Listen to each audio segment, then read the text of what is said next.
Unfortunately, today we receive more bad news for American workers and their families. The unemployment rate shows no sign of improving and remains elevated at 9.5%. Total job losses were 131,000, and after excluding the layoffs of temporary census workers, private sector payroll job growth remains anemic at 71,000.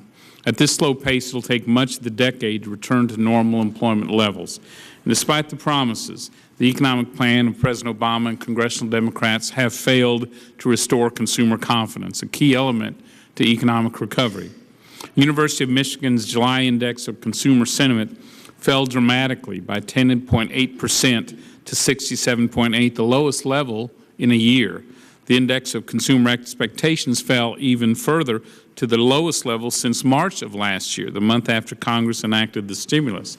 According to Richard Curtin, the economist in charge of producing these indices, rather than the economy gaining strength, consumers now anticipate a slowing pace of growth, and rather than economic policies acting to improve prospects, the policies of the Obama administration have increased economic uncertainty among consumers.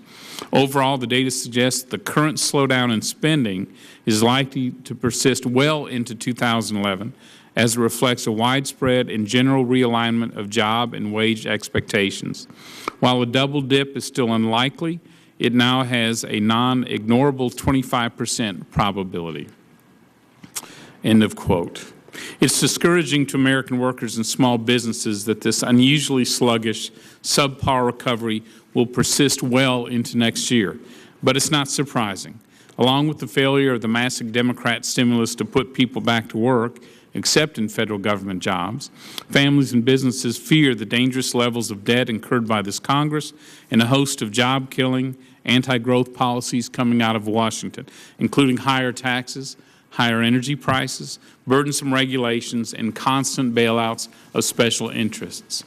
While tens of thousands of American energy workers risk losing their jobs right now due to the White House moratorium on drilling in the Gulf of Mexico, Congress next week will consider another $26 billion bailout of state and local government workers.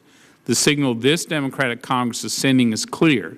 We'll spend whatever taxpayer money it takes to save a government job. The rest of you American workers can take a hike.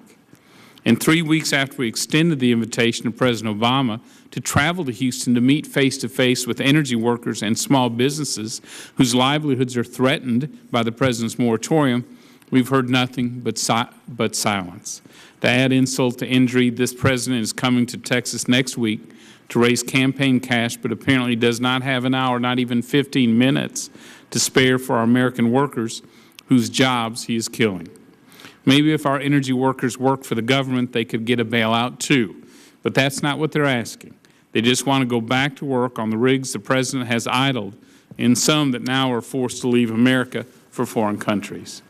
This prospects for other workers who have lost their jobs isn't much better. Real economic growth slowed by more than 1/2, from 5% in the fourth quarter of last year to 2.4% in the second quarter of this year. One-off inventory restocking accounted for 59% of real GDP growth during the last 3 quarters. So restocking your shelves isn't a sustainable basis for job creation, but consumers confident in the recovery are. Unfortunately, real final sales growth, which is a better indicator of the underlying trend than real GDP, averaged an anemic 1.5% during the last 3 quarters. Consequently, economists are downgrading their forecasts for the remainder of this year and next. Earlier this week, committee Democrats released a report stating that manufacturing payroll jobs increased by 136,000 during the first half of 2010. I rejoice that some American workers have found new manufacturing jobs. However, this report tells only 1/2 of the story. Actually, manufacturing payroll jobs have decreased by 660,000 since the Obama stimulus was enacted.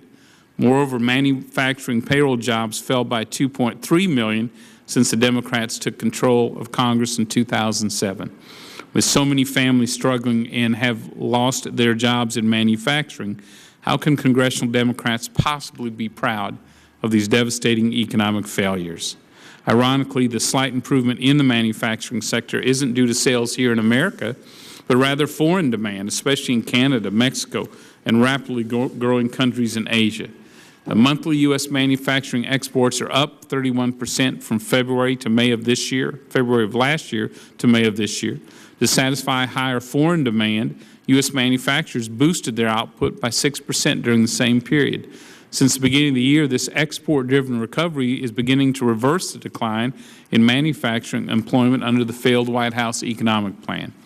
In contrast, demand here in America, which the Obama stimulus was supposed to boost, remains lackluster. So unless Speaker Pelosi, Majority Leader Reid want to pat themselves on the back for increasing demand in foreign countries, which is preposterous, Democrats can claim little credit for the improving outlook in manufacturing.